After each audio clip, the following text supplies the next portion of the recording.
Hey everyone, I'm Ashleigh Banfield. This is Drop Dead Serious. Welcome to the Northern Outpost in Canada. Big news for you again today in the Lynette Hooker investigation. First and foremost, let me say this. If you have seen headlines anywhere that say that the Coast Guard has concluded their work into this missing persons case and this investigation, it is so not true. Like a hundo. It is not true.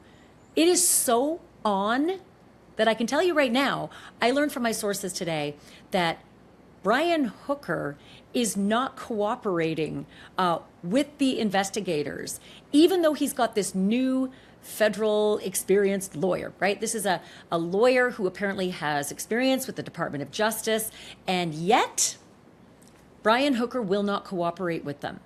And I can also tell you this, the Coast Guard would have brought all that stuff back, right? The dinghy, the other evidence that was retrieved from the Royal Bahamian Police Force, everything that they acquired on their 4-day trip. I get it, not Lynette's remains. That was a big disappointment to a lot of us that they didn't find her, but it was absolutely worthwhile according to my sources.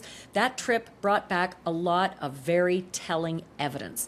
And so the way it typically works in my line of work, I get this, I've done this a million times, is now you need time to process it, right? And that takes time, it takes paperwork. There might be a moment of quiet for a while, but it sure as F does not mean that this is over. I'm hearing the exact opposite. It's ramping up. So there's a lot of curiosity that I have when I hear that.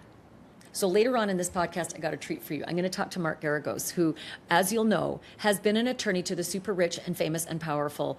And, you know, people like Michael Jackson, who can afford the best of the best, and they mount robust defenses.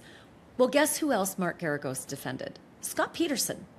That was a guy whose wife vanished, and he said he wanted to find her, and yet was found running for the border. So Mark Geragos had to mount a pretty robust defense for Scott Peterson when he was tried. And so I think that this is a great conversation because I'm seeing a lot of parallels between these cases. First and foremost, if this were over, all that evidence would be given back, right? That evidence would be given back. It's not being given back. It is in impound in the Southern District in Florida. Okay, so that's huge. Number two, why would we be hearing this communication about Brian Hooker's lawyer, the new federal guy, who is not the same as Crystal Marie Hauser, the state-level attorney that he originally hired in Michigan? This is a brand new dude. This is someone who's got experience dealing with federal cases, because guess what? Coast Guard's a federal case. And that lawyer's saying, Brian's not interested in communicating. He's not interested in cooperating. So I don't get that.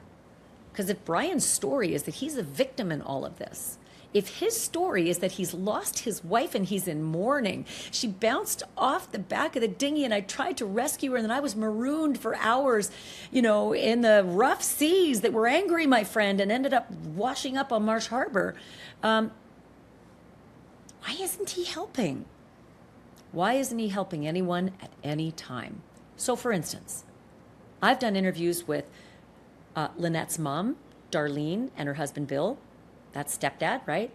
Devastated. They're doing everything they can to help the Coast Guard find Lynette. Brian's not.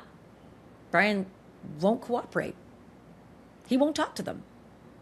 He won't talk to the Coast Guard. He won't even talk to his family. I've also done interviews with Dan and Kathy. Dan is Lynette's dad. Kathy's Lynette's stepmom. They are devastated and doing everything they can to help the Coast Guard, to help find Lynette. Brian's not. Brian's not cooperating. Brian's not even talking to them. And their family, that's his father-in-law. Not a word from Brian. Now, if Brian's innocent, wouldn't he be helping? Wouldn't he be connecting with his family? How about Carly? Daughter he's known since she was 3. She's helping the Coast Guard. She's giving information to the Coast Guard. She's giving her DNA to the Coast Guard, as are Darlene, Lynette's mom, and Dan, Lynette's dad.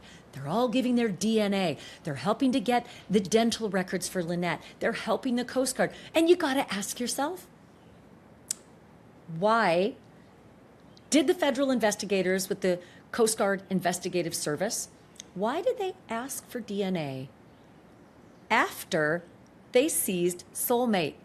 You know, the 46-foot Morgan where Brian and Lynette had been living for the last 4 years on board this lovely sailboat. Why would they ask for the DNA after they seized Soulmate? Did they find something? Did they find something on board that boat? Anyway, something to contemplate, and maybe something we're going to learn in the near future. And Lynette's husband? Nothing. Never lifted a finger. Instead, fled the Bahamas. Right after he said he would never leave until he'd helped to find her. It would take a higher power to get him to leave the Bahamas without his wife. The higher power was an airplane the next day. And while he was saying all that, he was in the background with the U.S. consulate or embassy and getting his emergency passport in order for his flight the next day. So in my line of work, that's called consciousness of guilt. And if there's a trial, I'm not saying there's going to be a trial. He's not charged with anything yet. But if and when a jury hears this stuff, that's called consciousness of guilt. And that's very, very powerful because jurors do not check their common sense at the door when they deliberate. And their standard is reasonable doubt. Reasonable. What's reasonable in all this? What's reasonable behavior? What's reasonable? None of what Brian Hooker is doing is reasonable, right? None of it. Refusing to speak to the Coast Guard? They were just in the Bahamas for 4 days searching. Brian, didn't you want to help find your wife? Why wouldn't you help them? Why did you refuse to talk to them then? Why are you refusing to talk to them now? Just ask yourself, is this reasonable? Because in my line of work, it's called unreasonable. Maybe that federal attorney, that attorney who has worked in the federal system before, has said to Brian Hooker, you are fucked. Which is, I'm sorry for the F-bomb, but exactly the language one of my sources gave me, who is in deep knowledge of the investigation. So maybe that lawyer, the new lawyer that he's hired, has said, you in trouble, fella. Tell me everything, because we're going to need to mount a case. This looks like they may have you. Body, don't worry about it. If you have watched my episodes before, you will know that I have done many, many cases with no body ever recovered. No body does not mean no case. Do not believe it when people tell you that. I'm sorry. I'm just going to tell you it is bullshit. I have done the cases myself, many of them, where there has been a conviction and yet no body was ever found. Doesn't matter. Sometimes the evidence is just as compelling, and not finding the body doesn't matter. Finding all the lies and finding all the other evidence, that matters. Because let's not forget, Lynette's family was asked to give their DNA. Yeah, that's for identification purposes for sure. If they had found Lynette's remains, sure, that would be for identification purposes, but there could be all sorts of other reasons too. All sorts. And I'm going to get into that in further episodes, but today I think it's critical to sort of analyze the fact that a guy who refuses to cooperate with the Coast Guard right after he said all he wants to do is find his wife, and they're there looking. What exactly does that mean? Well, I'll tell you what. Mark Geragos is the guy who defends guys like this, and they're entitled to a reasonable defense. They are entitled to a robust defense in the United States. God bless America, y'all. I do love it, because I have worked as a war correspondent in places like Iraq where Saddam Hussein's justice was a hood, and that was it. You're not entitled to a defense. So I actually really appreciate lawyers like Mark Geragos who say, you know, the wrongly accused, sometimes the case looks so bad against them, they deserve a robust defense. So I sure hope this fella that Brian Hooker has hired can give him a robust defense. Because I don't want Brian Hooker coming back if he's charged. I'm not saying he is. He's not charged. But if he's charged, I don't want him coming back after a trial that might yield a guilty verdict saying ineffective assistance of counsel. I hope he got a really good lawyer, like the best. because I think this evidence is strong. I think the evidence they're mounting and the case they're mounting against him is going to be irrefutable for a jury that might use reasonable doubt as a standard. So here's my conversation with Mark Geragos. Do you ever notice everything feels more expensive lately? Between air travel, gas, fast food, even just day-to-day life, I have been getting way smarter about my money lately. And if you're anything like me, I know you have signed up for free trials and then totally forgotten until months later. That is not good. And that's why I love my new sponsor, Rocket Money. It's a personal finance app that helps you manage your money all in one place. It tracks all the spending. It even creates budgets that make sense for your life. Seriously, the fact that Rocket Money tracks my subscriptions so that I can cancel them when I don't use them, lifesaver. It also tracks my spending habits for me so that I can see clearly where I'm wasting money. Rocket Money's free to download, and you can get started today by going to rocketmoney.com/dropdeadserious. You can even get the premium trial for free when you sign up using my link. That's rocketmoney.com/dropdeadserious. And also the link's down below. So, Mark Geragos, what do you make of the fact that Brian Hooker is being uncooperative? He will not cooperate or speak to the U.S. Coast Guard, all at the time that they've been looking for his wife in the Bahamas. 4 days over there, but he will not help. Everyone else is helping. He won't help. Well, the problem is that people have already decided he's the chief suspect. They're not buying his story. He did, speaking of cooperation, as is always the case, he's asked what happens. He gives a story. Now, the holes have been punched in that story. There is no upside to him helping anymore because at this point, they have, as you have detailed, they've seized the boat. You have done a yeoman's job in terms of masterfully destroying some of the logical inferences of his story. If he's got a lawyer who has any kind of criminal defense experience, they're just going to tell him, they hate the pun, but the ship has sailed. You need to shut it down. Yeah. So that's what, that makes perfect sense in the community that you and I live in and work in, which is you've got to protect your rights. It can't be used against you that you use your right to remain silent. But jurors are a different animal. They want to know why you weren't there in a boat helping to search. Why did you get on a plane the day after you said it's going to take a higher order to keep me from leaving the Bahamas when the higher order was the airplane the next day?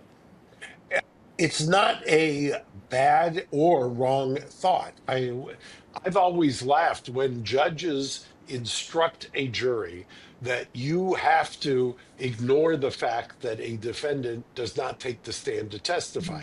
They're very similar. He hasn't been charged with anything, but people are like, why aren't you cooperating? Well, even though you tell people that you've got good reasons for it, or my lawyer told me not to, it makes you look guilty. So if you've got the resources and it's a high profile case or even a relatively media case, you should be doing everything possible, absent you talking publicly, to look for your ex or figure out what happened. But to his credit or detriment, he has given a story. His story is not going to change. There's nothing that he can do that is going to shed any more light on it. He has told what he says happened. After that, what more can he do? He's not an expert in marine wind patterns. He's not an expert, or maybe he's an expert in boats, but I doubt, actually, he is or does have some expertise in how to track things or himself, right? Yeah, and he's been a sailor living aboard his boat for 4 years. So this guy knows, everything about, well, certainly he's been, I think, at the time that this happened, he'd been 9 weeks, I think, in the Abacos, so had really intimate knowledge of this place. But, mum's the word. The other thing that I wanted to ask you about, I get not talking to the authorities because a good lawyer will say, even if you're innocent, don't talk to the authorities. But what about the fact that he hasn't spoken to his entire family? If he's innocent and in mourning, wouldn't he be with his daughter that he's known as a stepdad since she was 3, commiserating with her, with his mother-in-law, Darlene, who's at her wit's end wanting to find her daughter. Not a word to them since like a couple days after this happened. Well, I look, I don't think anybody, unfortunately, I hate to be state the obvious. Does anybody think she's alive? So No. I no, I mean nobody does, and I don't know that finding her body is going to give anybody any solace. I mean, it will give you the solace of closure that you can bury the person and go through the ritual. But I don't think at this point, given the amount of time that's elapsed, that it's going to tell you anything that actually happened. Maybe you never know. I don't want to foreclose that. But if his mother-in-law and if his stepdaughter are not supportive, then there's no upside to that because normally the police, if those people suspect him of wrongdoing, they're going to use those people as a pretext to get information, admissions, confessions, anything oral. And then what are you going to do? You're going to wire him up. You're going to say as the lawyer, you're going to say, yeah, go talk to your stepdaughter about it. Go talk to your mother-in-law about it. And that would be irresponsible and almost malpractice per se for the lawyer to give that advice as well. I get you. That makes perfect sense. The only thing I don't get is that, you know, Brian Hooker, if his story's true, lost his wife in a horrible tragedy, should be a broken man, leaves the Bahamas like within 12 hours of saying, I'll never leave here without my wife, and stops talking to his de facto daughter and his mother-in-law before anybody made an accusation against him. So his behavior preceded those who now come to the determination because of his behavior that he must be guilty. And again, I'm not saying he's guilty, he's not charged, Yeah, but but that's the timing. yeah, and it is. I think you've put your finger on the pulse of one of these cases, and I've done enough of them to know. Obviously, anybody you ever talk to, any investigator, anybody who's covered these things, the first person who comes under suspicion is the intimate partner or the partner of an intimate relationship.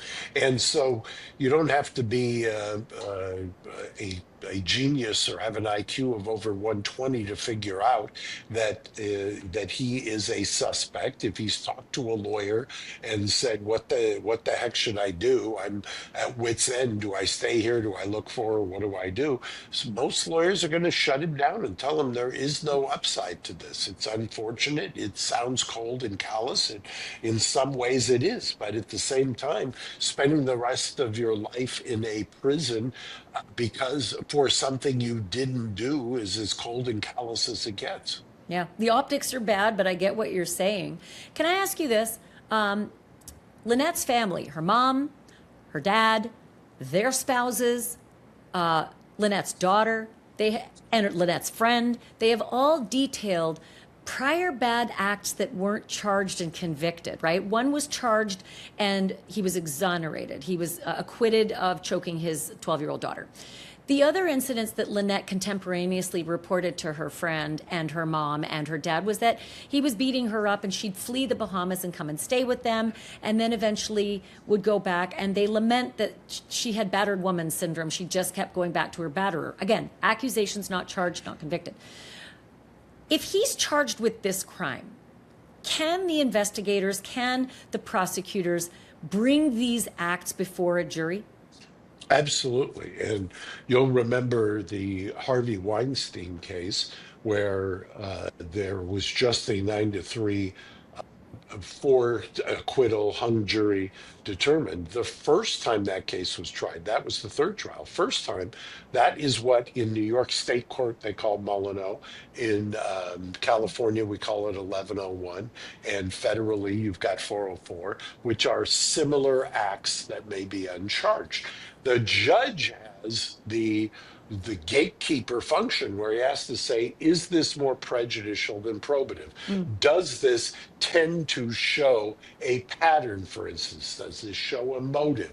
Does this have some kind of relationship that is tethered to the current charge? You don't, I always call it the character assassination block, and every good prosecutor uses it, where they figure if I don't have enough evidence, I'm just going to get the jury to hate this person by throwing everything up there, every bad act I can think of, even if he was acquitted, even if he was never charged or arrested, but it's still a bad act. It's up to the judge to ferret that out. I never understand it because in Phil Spector, woman after woman after woman after woman all said the same thing. I tried to leave after this date and he held a gun to my head. And yet the judge only allowed a couple of them, not all of them. So I get the pattern, but sometimes I am curious about unconvicted prior bad acts, just allegations that maybe, someone might have a dog in the fight. Who knows? But let me Well, move. remember in the Diddy case also,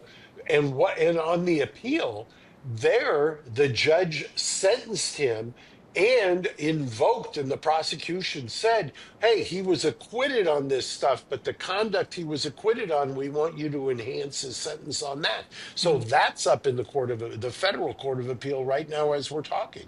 It's all very subjective and jurisdiction to jurisdiction it changes. I think I know what I'm doing and then suddenly I get into someone else's courtroom and it's like, wait, I'm slapped in the face and I'm, schooled again, at my ripe young age of It 59, is, 58. and to your point, it is a patchwork across the country in the state courts, and it is different in different circuits in federal courts. So it's a highly, highly subjective determination.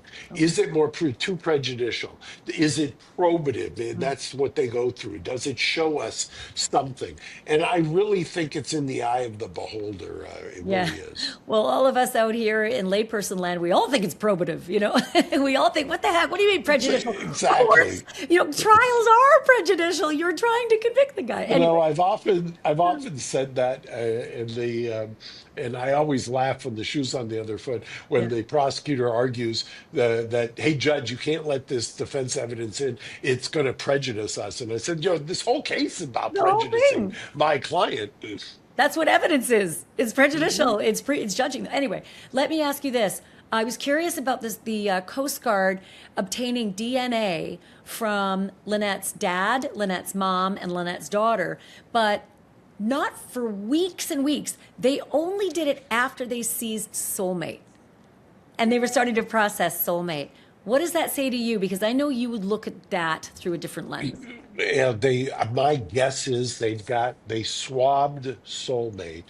They have what is called kind of mixed DNA.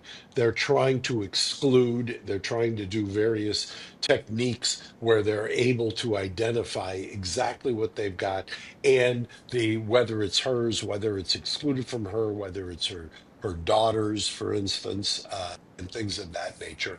Normally, when you've got a mixture, they have to do that. Yeah, but I think, oh my God, I've lived on a sailboat. I have not lived just like for like a week at a time, but it is It's teeny living. tiny, right? It's tiny. And so the liver is going to have DNA all over the place inside that boat. So there's got to be something a little bit more forensic to this, meaning DNA of hers is somewhere maybe it shouldn't be. Well, I don't know that it's where necessarily it shouldn't be, but there are also different kinds of DNA. There's DNA that you can identify that would be more consistent with sweat. You would have DNA that would be more consistent with blood style evidence or excretions or things like that. You can do some pretty sophisticated testing with DNA, and you might want to have different samples so that you make sure that if a defense lawyer gets up there and starts cross-examining, they haven't done their homework in terms of eliminating possibilities or false positives. So if you were, and I know that you're you're a lawyer who deals with state cases. You don't ever handle federal cases, correct? Or do you? Oh, I do all You the do. time. In fact, Well, more of them now federally than state. okay. So tell me, if you were Brian Hooker's lawyer right now, uh, other than telling him not to cooperate with the United States Coast Guard Investigative Service, what else would you be telling him? Probably that I would be conducting a parallel investigation that matched exactly what I would think the feds are doing. I would download what his iCloud shows on his phone. I would see whether or not he had apps open that were tracking him at the time. He may know that. Was apparently, by all accounts, pretty sophisticated when it comes to that, and it had worked at the phone company. Those kinds of things. I would look at computer searches because I guarantee you they've looked at all of his devices to see what kind of what his search history looks like. It's a very prevalent law enforcement idea. They're going to look at his phone records, see who he talked to, when he talked to them. They're going to scour his financial records. They're going to take a look at anything, and they're going to investigate anything that his wife was doing. So they will be talking to the wife's friends. The defense will probably go down as far as they can in terms of retrieving any of the wife's information and data that they've got. They're going to want to know everything or try to know everything that the prosecution is doing. Usually at this time, this is when I say, oh, they'll be looking at his Google searches, I'm sure. But now, Mark Geragos, there's a whole other area that you're going to have to look at, and that is AI, because we know, based on some of the messaging and the maps that he had created to send, to his friends, these are red herrings because his GPS said he didn't do that trip that he told everybody he did. He used Gemini to do those searches and create those maps. So now there's a whole other area for not only federal investigators, but defense attorneys to also run down as well the AI searches and the map creations. Yeah, and that can be devastating because when you start, AI is so interactive in terms of asking questions, look for this. It really is like somebody's brain. You're actually, I used to make the argument 20 years ago that a circumstantial evidence case, when you want to look at the intent, because almost all of the cases that you cover and that I defend have to do with the mental state, right? It's always trying to prove the intent. And what Mens was rea. the intent? Mens rea, exactly. Now, you now have AI searches where you literally are looking at somebody's brain having an internal conversation. I can't imagine getting a better kind of window into somebody's intent in real time than an AI conversation. I keep wondering if AI is any different than Google, meaning, it's not private. If you went to Google and you did that you don't have an expectation of privacy. I can't imagine it's any different with AI, although I've even heard it's less private. In some ways, it is less private. In some ways, legally, clients now, you have to warn the client. Any search you do, depending on the jurisdiction you do in AI, in discovery, you can sometimes have to turn that over, be ordered to turn that over. I mean, that might seem unfair to somebody because it's so prevalent at this point, but that's a danger. That's a real danger. Well, I hope I don't murder anyone because my AI and my search history is all about murder. Oh my God. Ashley, Hours. I can only imagine the rabbit holes you're going down in your AI, and your AI must think at a certain point it wants to put guardrails around you. I think AI has probably called the FBI on me. I'm sure of it at some point. Yeah, I know I've wouldn't had to surprise tell me. HR when I worked for NBC and when I worked for Court TV and News Nation. I had to tell HR, this is not porn. We're dealing with a very bad guy. You always have to just sort of Well, I used proactive. to not want to in certain cases, I used to tell the prosecutor, you keep the stuff. I'll go look at it at your At your location. office. I don't want it at your office. I don't want it. Don't give it to me. I'm So, with you. I'm with you. uh, I just want to ask you something. Listen, I've known you for a long time, and the cases that you've done in your life, I mean, you're kind of the goat, right? You've had everybody all the way up to Michael Jackson, and so you're not cheap, like you're an expensive lawyer. And all I keep thinking is when you said parallel investigation, that Brian Hooker's lawyer is going to have to conduct a parallel investigation against the weight of the United States Coast Guard Investigative Service and the DOJ. I just feel like this could cost millions.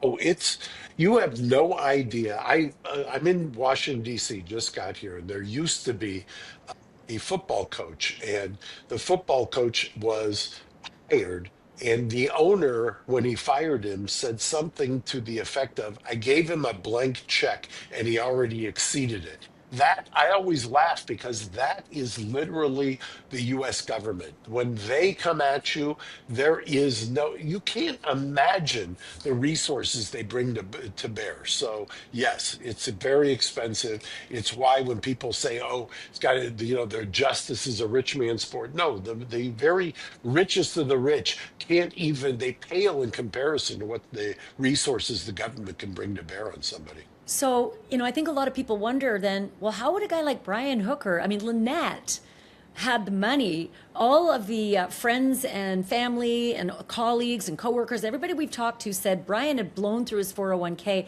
Lynette had something like 650,000, maybe $700,000 in her 401k. There's no death certificate. Like, he can't just be helping himself to that. So financially, what kind of tools does he have to work with in order to hire this former DOJ lawyer who's got to do all the things that you just listed? Well, and there's a lot of creative things you can do, but I'm not going to give away those secrets. But I can say this: if there is a death certificate, technically he would have the survivor benefits, right? Correct. Unless. Until he's charged, and then it's shut down, right? Correct. Although I had a case years ago, I tell this story where the woman was, the husband had told the wife, I'm going to bring my mistress home. She's going to live with me in the bedroom. You can live downstairs. And she put on a negligee and went upstairs that night, tried to seduce him, and he kicked her and said, get out of here. She got the sashimi knife. She stabbed him, went downstairs, stabbed herself, but she survived. The prosecutor charged her death penalty case or the special circs. We got her eventually a voluntary manslaughter. I forgot to mention her dead husband was a vice president of a life insurance company. Because she was not convicted of murder, she collected a very large life insurance policy, and the widow lived happily ever after. Different circumstance, and I would never go on the record saying this, but I kind of get it. No, it's kind of funny because just like other cases, the the jury, when they hung initially between second and voluntary manslaughter, it was a gender split. I'll let you guess which voted for manslaughter and which said Well, murder. I think So you and I might have been on the same side on that one, gender yes, exactly. aside. But here's Lynette, and all I ever hear from her coworkers and her friends, and of course her family, but is that she was just so nice. And so I wonder, Mark, I always think, was there another woman? But they lived on board a They sailboat lived for on the boat years. together. That's why I don't know. He may look bad, but I give him the presumption, and you'll be out there putting together circumstantial evidence that I never thought of, which is why you never cease to amaze me. Thank you, Well, Ashley. I I've got to learned jump. I learned from the best. You've been a tutor of mine for 25 years now, so thank you. I'm sure you didn't want that to happen, where I'd be out there I, ripping everybody. And again, I have to just keep saying he's not charged with anything yet. correct. Thanks, Ashley. Talk Good to to see you. you, Mark. Thank you. My great thanks to Mark Geragos. I tell you, with defense attorneys like that, that's what makes courtroom drama just so compelling. Because when you have somebody skilled and experienced who's got decades of this behind him, these are the real stories about the human dynamics of true crime, right? If, and I'm only saying if, Brian Hooker is charged, he's going to need someone like Mark Geragos. And I have no idea who this other guy is, who he's hired, who's got, experience as a U.S. attorney. But I hope this guy knows his way around a courtroom, because I think Brian Hooker's going to need it. As always, I ask you to please subscribe if you haven't already. It is free and it's fun to do. I mean, boink. And also join our membership. We're going to have one of the Ask Me Anythings coming up in the next week. And so it's really fun because we just, pour a glass of wine and it's an open conversation. You can ask anything about any case or just about, I don't know, the Northern Outpost. Thanks so much, everyone, for listening, and thank you for watching. And remember, the truth isn't just serious, it's drop dead serious.